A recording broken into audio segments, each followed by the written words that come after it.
You have the floor, sir.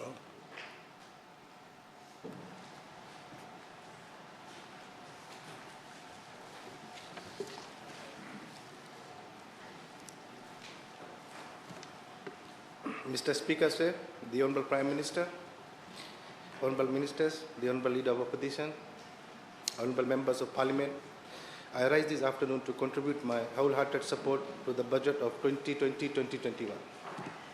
Mr. Speaker, sir, I need to start through pronouncing how proud I am to be a part of government that is successfully going through certainly one of the largest crises and catastrophes that has faced this country, and indeed the entire world. What a proud reputation we have set up for Fiji. Small Fiji with a population less than 1 million. On this look of the world is now capable of claiming that we have eliminated COVID-19 in our groups, in our streets and towns, cities, and our families are secure for now. But the change stays. And the manner we keep to control this unique task is to continue to be cautious, and that is what we are doing, and this is what our Honorable Prime Minister has been calling for. Mr. Speaker, sir, I look at our Prime Minister, Honorable Bainimarama, and I look at our cabinet ministers, and indeed all the members of this side of the House, and you can look at the challenges that this government has faced: Cyclone Winston, Serai, Herald, flooding, and then this year the COVID-19 pandemic that we had to face along with the rest of the world. It required resolute action, and we got it. And it got it the right decision at the right time, and we went hard and we went early, and we are reaping the benefits of that. Look around the world, see what's happening to other countries. It's not a pretty picture, but untiring efforts of our Honorable Prime Minister and all of the other experts, who were informing us with their decision. We took the crucial decision, and Fijians now are much, much safer and better. Mr. Speaker, going back to the budget 2020-2021, allow me to commend the Honorable Minister for Economy and his team for a budget that embraces all Fijians of our nation during this COVID-19 pandemic. Furthermore, the government's vision for progressive developments and ensuring safe and secure Fiji, which this government has been providing over the years to our people, that what matters to them the most is the budget that says we are prepared to commit and take the action of 3.674 billion to get the recovery going. As the Minister for Economy said on the first reading of the budget last week, the commentary is already changing. There is already confidence returning to the economy.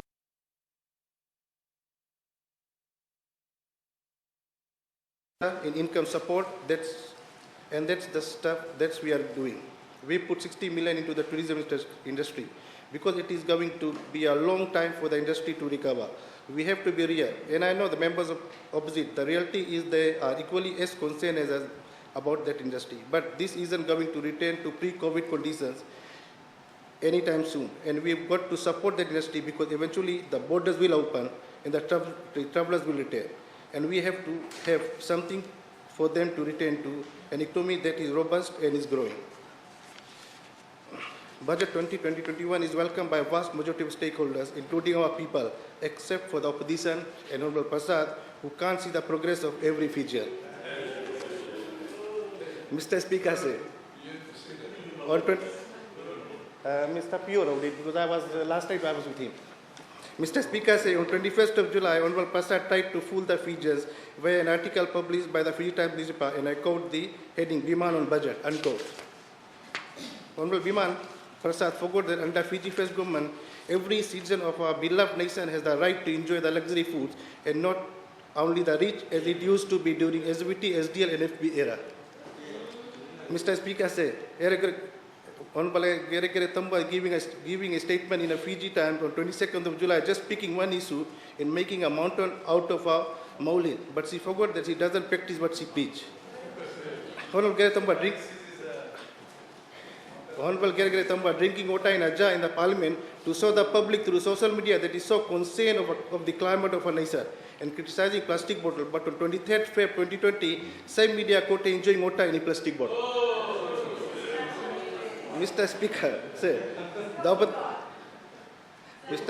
the opposition forgets the initiative given in this 2020-2021 budget by our government is that no citizens are left behind, giving tax concessions on more than 1,600 items, abolishment of stamp duties to make things easier and faster, and at the same time making things cheaper.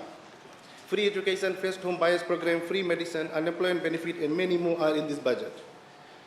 Mr. Speaker, the question is whether the opposition has read and gone through the budget thoroughly or just picking few petty issues to save their political career, because this 2020-2021 budget is largely supported by all Fijians.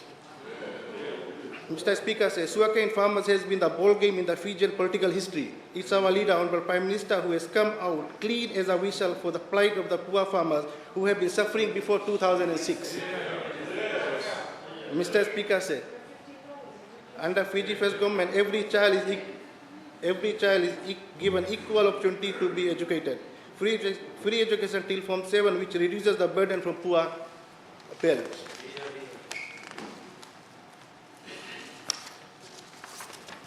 Late Mahatma Gandhi said, and I quote, if we want to reach real peace in this world, we should start educating children, unquote. The Fiji First government has been instrumental in the education of every child, so that we have a literate society, and a literate society means a healthier and a wealthier Fiji. Mr. Speaker, the budget 2020-2021 is well executed budget for all ministries, and with this budget, Fiji will prosper. Mr. Speaker, in conclusion, I must say that this is a country that is on its way on the journey of recovery. We are not there yet, and it will take time, but this is a country that can look back on the last few weeks and the last few months and say we had a hell of a challenge, but we met the challenge and we supported each other. We supported each other through the health crisis, and now it's time to support each other through the financial crisis and the monetary rebuild. We will do it that, however, opposition fails to understand this. This is a country that has proven that, and when it's hard up against it, we pull collectively, we work together, we cooperate, we collaborate, and we make the difference. This is a time to celebrate that we have done, but not to rest on our glory. To be thankful for the leadership that we have had, to be thankful for the investment that has been put in through this budget as we recover and get back on our feet again. Mr. Speaker, I humbly urge the opposition to support this great budget and take our beloved nation to a greater height. With these sentiments, once again, I thank our Honorable Prime Minister, Minister for Economy, and his team for its effort in putting a wonderful budget which can be called people's budget, and I support the 2020-2021 budget. Thank you, and Vinaka Bakalevu. I thank the Honourable Sanjay Kirpal for his contribution.